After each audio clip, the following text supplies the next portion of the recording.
So at what stage do you think an artist should be considered for something like this? Like what makes them a freshman, even though Yeah. it's not their first time doing it? I think hip hop will always be a voice for the people.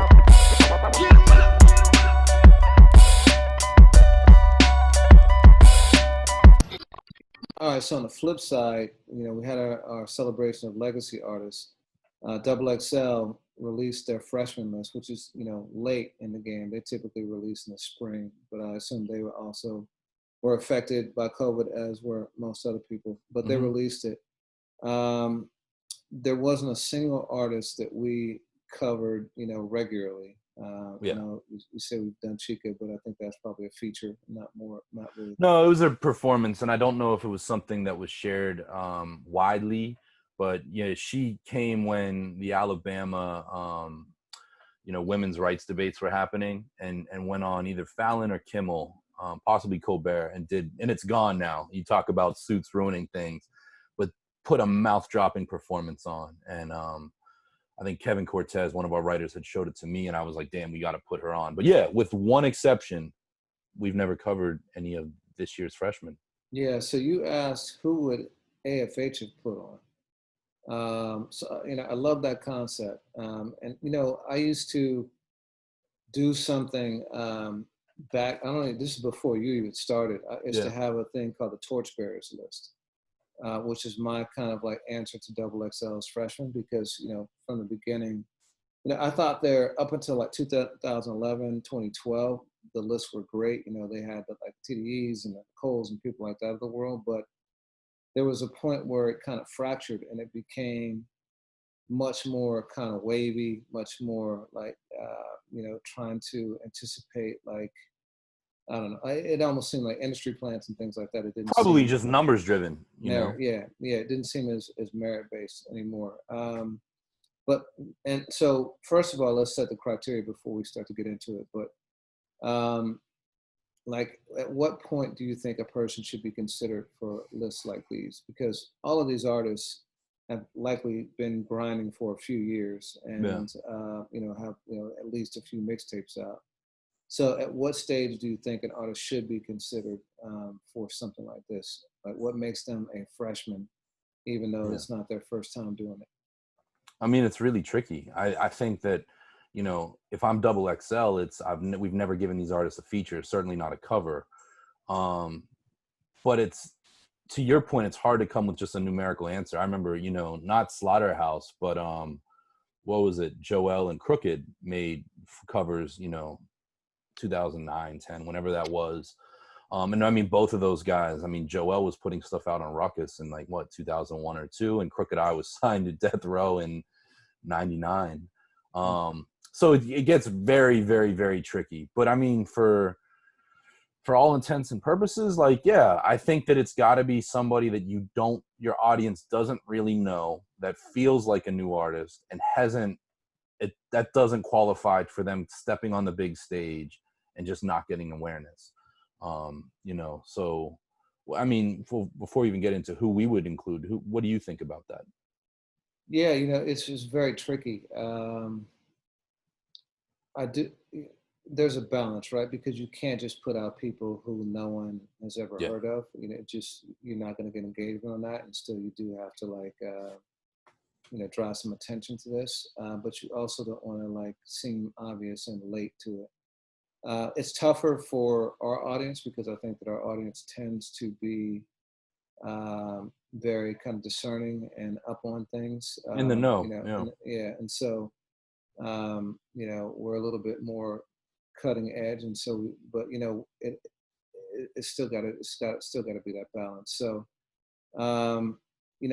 it certainly could be someone who's been out for several years, because a lot of times it takes that long to kind of break through, but I don't think it's someone who, I don't know, has had multiple albums or anything like that. So yeah, but that's tricky. Yeah.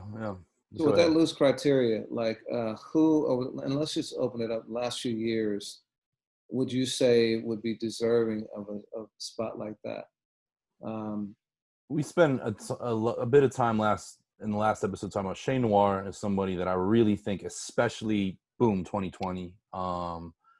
Definitely her. I think D Smoke, who I feel like is maybe getting a little bit lost in the sauce as 2020 ramps up.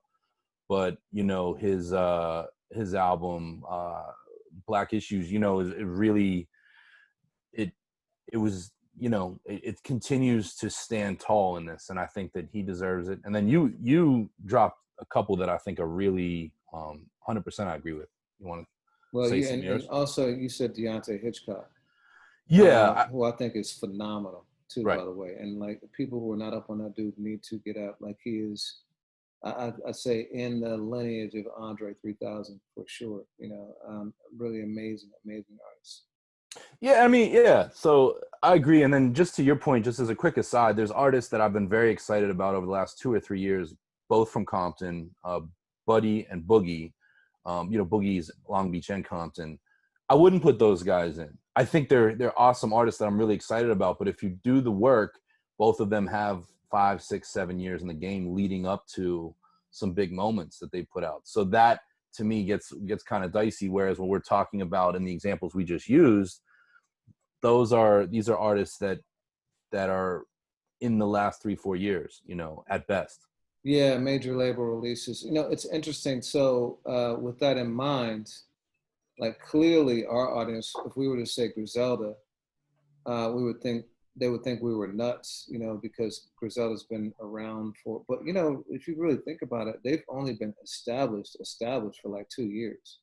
And I still Word. don't believe they have mainstream recognition. Like I can't hear like a Griselda track playing on Hot 97, you know, outside of a mix show contest. Outside of late night. Yeah. And that was the thing too. We covered it last year as a website, but Benny, after a conversation with Jay-Z, reportedly turned down an offer to be part of 2019's Freshmen. Yeah. And that changes things too. And that probably says a number of things, both about the list as well as, do artists really want to be grouped in? Do they really want, et cetera, et cetera? But for the artists that we just mentioned, and you have a couple that I think we should add. Yeah. I couldn't see any of them turning down an opportunity like that, not because they need it, but because it is the kind of recognition that a platform like XXL could and should offer, you know, talented MCs. Yeah, I mean, so I would put Duckworth in there, who we had an great interview with like a few weeks ago. Just super talented artist, you know, capable of doing multiple genres of music. It's really, really amazing. Tobi Nwigwe, who I think is just substantively gifted. His flow is immaculate. Like the dude, his voice is crazy. Like he is just, he's one to watch for sure. And I thought he was kind of poised to kind of blow this year, but like everything that's happened, I'm sure. I think he's blowing. Yeah, he's blowing. And then Reason, you know, Reason had me emotional. Like you know, listening to his the free mixtape. You know, I played it all summer last year, but it was it last year? No, 2 years ago. It was 2 years ago, back in 2018. And then, but that had come out like at 2016, 2017. And then The Soul came out, and then his project, his official TDE project. But Reason, you know, I think is an elite MC. So the three of them were people that I would add. Definitely. And I mean, you know, I don't know if we don't know the backstory of this year's list, but if folks like Loot or Earth Gang were contacted. I can't remember. Was Earth Gang or Jid on last year's? I think so. I think Jid was.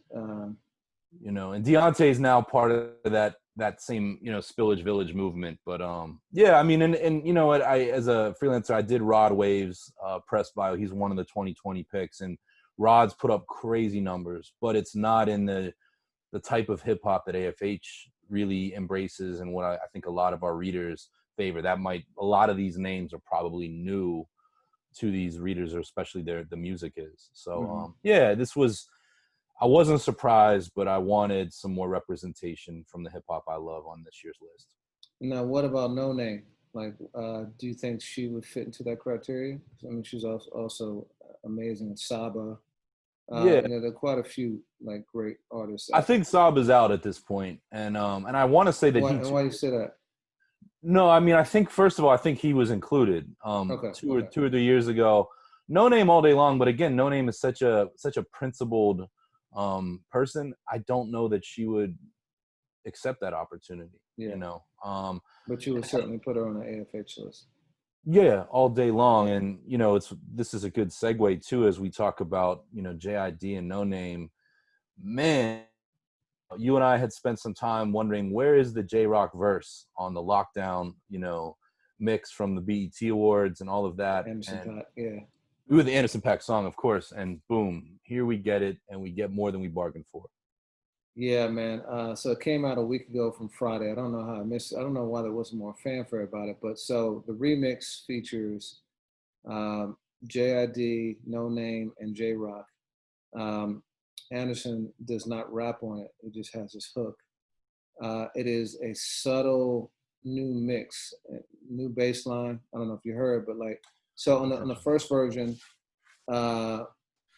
it's mixed pretty dirty, and so like it makes your speakers kind of rattle almost if they're blowing a little bit. But they cleaned the bass line, and then they also like it's got some like live like improvisations in it, like that make it more funky. And JID, first of all, just absolutely destroyed it. That dude is so talented. Like he can rhyme with anybody right now. He's like at the top of his game, and so like on point substantively. No Name is great, you know, does what she does, always very conscious. And then J-Rock, you know how like in the video and even in the BET Awards, it sounds like he's a little offbeat. Yeah. On this, his flow, which is odd because J-Rock's flow is always so impeccable. Yeah. But when it's lined up to this beat, you understand, okay, it's perfect. It's absolutely perfect, his flow. But also, you know, it kind of ends in the original version almost like in the middle of his verses, like it's like a really kind of abrupt ending, but it keeps going in this, and so like you hear the full verse, and he's spitting game. It's so crazy, man. But it is, you know, it's been my song of the summer, Yeah, for sure. And yeah, it just added to it. I love it. it's up there. I mean, song of the year, very, very, very arguably that, and Hustle Don't Give with Che Noir and Apollo Brown. Those are the two, with Black Thought on that one. And I'm just like, these are the songs that I just adore in hip hop right now, and really will be how I remember 2020. But to get this mix and all those subtleties that you pointed out with, that's great to see, because I think that so many hip hop heads kind of long for the days of vinyl singles with the B-side and the subtle remixes and re-recorded verses and all of that. You know, we love that about the 90s, and to have it, and to have somebody with the wherewithal to go, hey, J-Rock, like maybe spit it again, or like let's tweak the beat so we get him in pocket. That's what makes us love what we do.